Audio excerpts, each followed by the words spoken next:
Pabalaro ngayon ang Department of Tourism sa patuloy na pagpapalakas ng tourism industry sa bansa. Kabilang sa mga programa ng kagawaran ang pagtatalaga ng mga tourist first aid facilities sa ating mga major travel destination. Gayon din ang paghahanda para sa World Expo 2025 na gaganapin sa Osaka, Japan sa susunod na taon. Pero ang tagumpay ng tourism industry hindi lang daw nakasalalay sa gobyerno, kundi maging sa pakikipagtulungan din ng private sector. Kaya naman ang Sunlight Air patuloy daw sa pagdaragdag ng kanilang mga flights, gaya na lamang sa Clark International Airport. So currently, we're trying to expand more flights here in the Philippines, so para at least we can boost more travel sa mga destinations. So more flights, more stimulating the economy. So one of our plans to help the DOT on. So currently, we're exploring the other markets, so Clark. So we're looking at Clark as one of the best as a destination. So looking at Clark, it is hailed as one of the best airports in the world. So parang it is a good move siguro na to move to Clark na para at least it will give more tourism sa Clark Airport. So to make it known. Now we have one of the best airports in the world. Travel and explore more for less. Ito ang pangako ng Sunlight Air. So Sunlight Air is a boutique airline in the Philippines. So it started last 2020 during the pandemic. Currently, Sunlight Air, very unique ang Sunlight Air because it's a boutique airline. So currently, we offer world-class service pero it is very affordable. So full service siya but affordable. So we having low cost and we having full service. So combine it, that's Sunlight Air. Kabilang sa iba't ibang breathtaking destinations sa Pilipinas na pwedeng ma-enjoy through Sunlight Air ang Coron, Siargao, Boracay, Cebu, Iloilo at Cagayan de Oro. Nito lamang Sabado, August 3, inilunsad ng Sunlight Air ang kanilang 3D Grand Travel Fest sa Palm Drive Activity Center ng Glorieta sa Makati City. Enjoy naman ang mga attendees at iba pang mallgoers dahil sa exclusive offers, deals at options na handog ng boutique airline.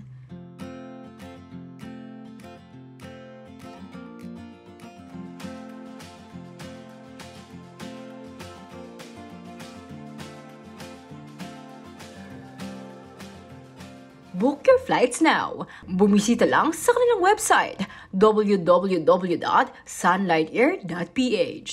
Liana Canilao, CLTV 36 News.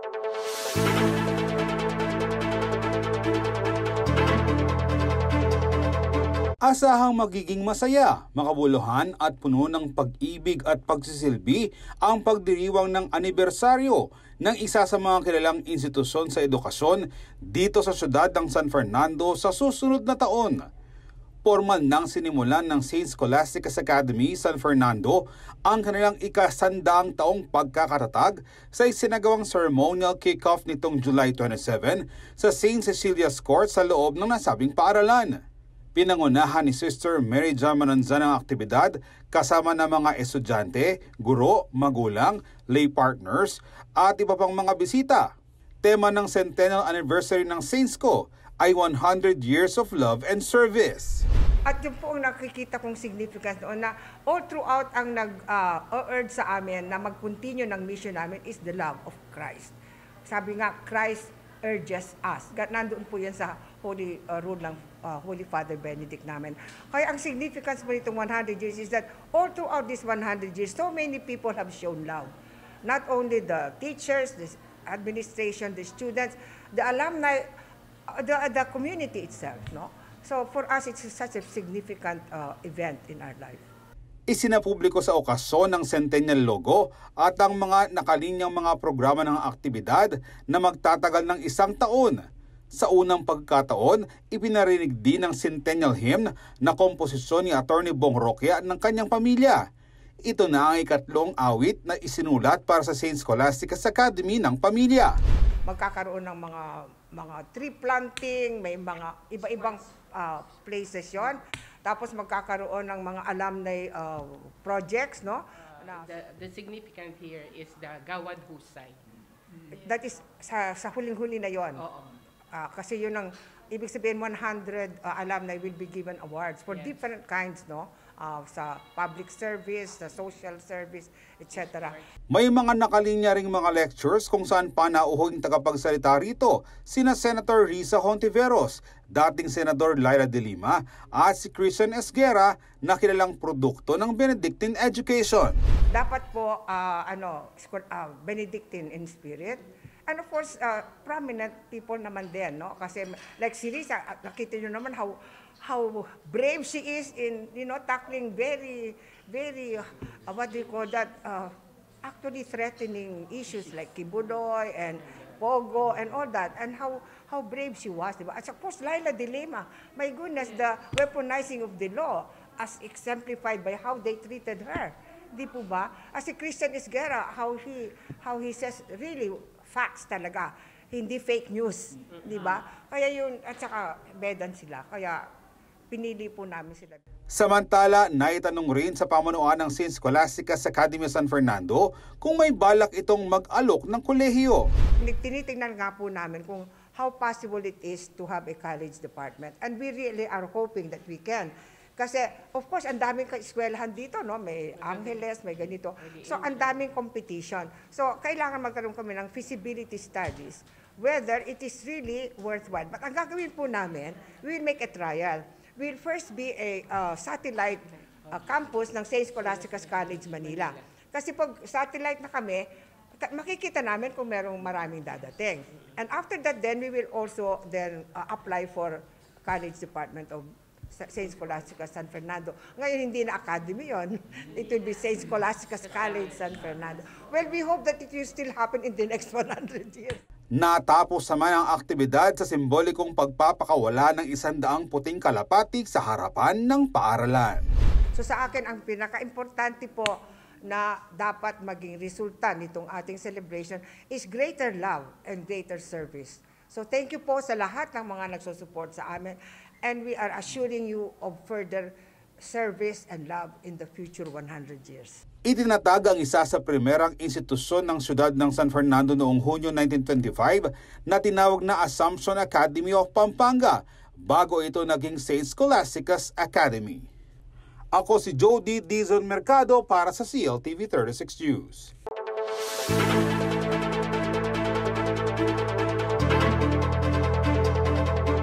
Itinalaga ang buwan ng Agosto bilang Family Planning Month sa pamamagitan ng Presidential Proclamation No. 429 Series of 1994. At ngayong taon, ang pagdiriwang ay may temang Panalo ang Pamilyang Planado. Tara, usap tayo sa family planning na naglalayong paigtingin ng pagbibigay kaalaman sa publiko hinggil sa kahalagahan ng wastong pagpaplano ng pamilya.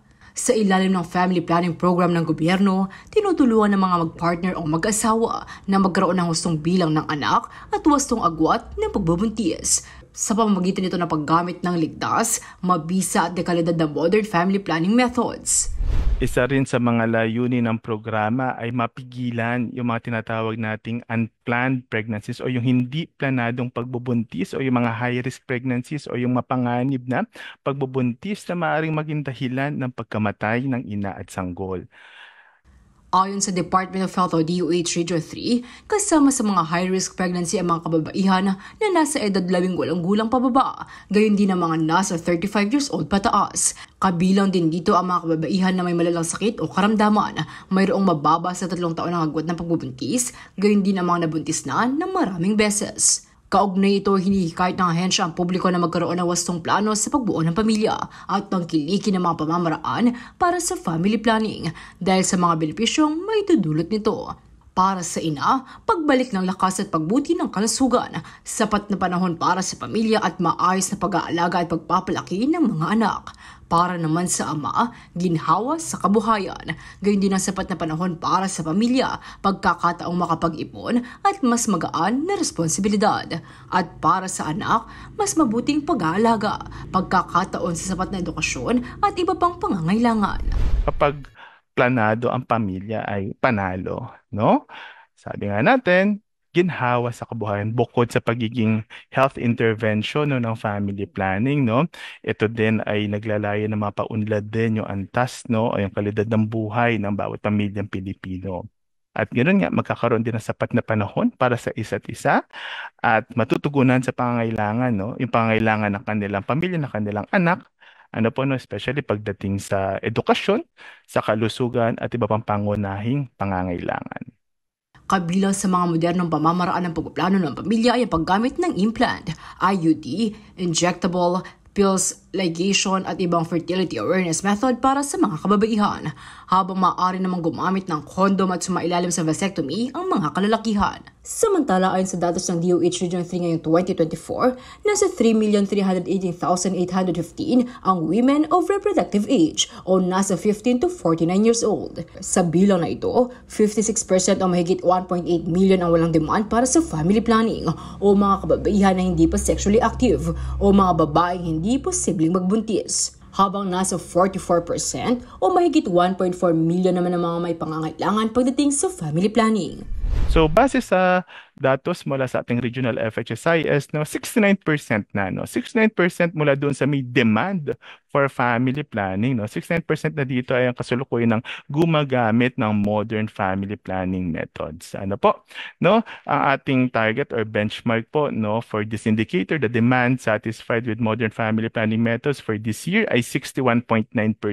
At makikita po natin ang ating rehiyon, ito ay nakamit at nalagpasan pa nga po, no. Ganun din ang karamihan sa ating mga probinsya dito sa gitnang Luzon. Ngayong taon din, naitala ng kagawaran ng pinakamataas na bilang ng mga gumagamit ng modern family planning method na nasa mahigit 1 million. So kung titignan naman din natin ang total current users o gumagamit ng modern FP methods sa iba't ibang probinsya o HUC ng rehiyon, makikita natin halos lahat ay tumaas. Patuloy ang kanilang pagtaas. Though may pagbaba man doon sa ibang probinsya, sila ay nanatili pa ding na-achieve o na-attain yung 61.9% natin na demand satisfied with modern family planning. So, nais lamang natin na itong mga current users natin ay maalagaan, ma-maintain natin at mahanap pa kung sino-sino pa may mga unmet need for modern family planning para sila ay ma-refer for appropriate services po. Paalala ng kagawaran, mahalagang pag-usapan ang family planning. Libre raw ang pagkonsulta at mga serbisyo para rito. Para sa ating mga implementers, sa ating mga stakeholders, na pwede po nilang mabisita, para sa karagdagang impormasyon po nila pagdating sa women of reproductive age, sa mga katuwang din po ng mga wira natin, yung mga men and male partners, ganun din, para sa ating mga adolescents at sa kanilang mga magulang. So, lagi po nating tandaan, na panalo ang pamilyang planado. Tara, usap tayo sa family planning. Liana Canilaw, CLTV 36 News.